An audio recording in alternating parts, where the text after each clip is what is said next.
ইরানের হামলার পর ইসরায়েলের প্রধানমন্ত্রী বেনিয়ামিন নেতানিয়াহু ডোনাল্ড ট্রাম্প ও ভ্লাদিমির পুতিনের সঙ্গে কথা বলেছেন। ইসরায়েলের প্রধানমন্ত্রীর কার্যালয় এক বিবৃতিতে এ তথ্য জানিয়েছে। ইসরায়েলের প্রধানমন্ত্রীর কার্যালয় বলছে, মার্কিন ও রুশ নেতৃত্ব ইরানের ধ্বংসাত্মক হুমকির বিরুদ্ধে আত্মরক্ষার ক্ষেত্রে ইসরায়েলের অধিকারকে স্বীকৃতি ও গুরুত্ব দিয়েছে। এদিকে ইরানের শতাধিক ক্ষেপণাস্ত্র হামলায় ইসরায়েলের ব্যাপক ক্ষয়ক্ষতি হয়েছে। বিষয়টি ইসরায়েলি কর্তৃপক্ষ স্বীকার করে বলছে, নতুন করে ইরান থেকে ক্ষেপণাস্ত্র ছোড়া হচ্ছে।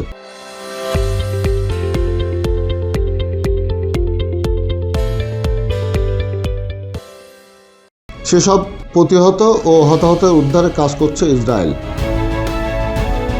শুক্রবার রাতে ইরান ইসরায়েলের দিকে ব্যালিস্টিক ক্ষেপণাস্ত্র নিক্ষেপ করে, যার ফলে ইসরায়েলের বিভিন্ন অঞ্চলের মানুষ আশ্রয়ের জন্য ছোটাছুটি করতে বাধ্য হয়। এই হামলায় 60 জনের বেশি মানুষ আহত হয়েছে বলে জানা গেছে, যার মধ্যে একজন নারী গুরুতর আহত হয়ে মারা যান।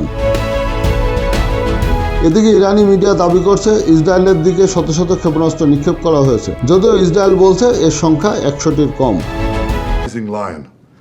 The Islamic regime, which has oppressed you for nearly 50 years, threatens to destroy my country, the State of Israel. The objective of Israel's military operation is to remove this threat, both the nuclear threat and the ballistic missile threat to Israel. And as we achieve our objectives, we're also clearing the path for you to achieve your objective, which is freedom. In the past 24 hours, desk report, জয় জয়পুর।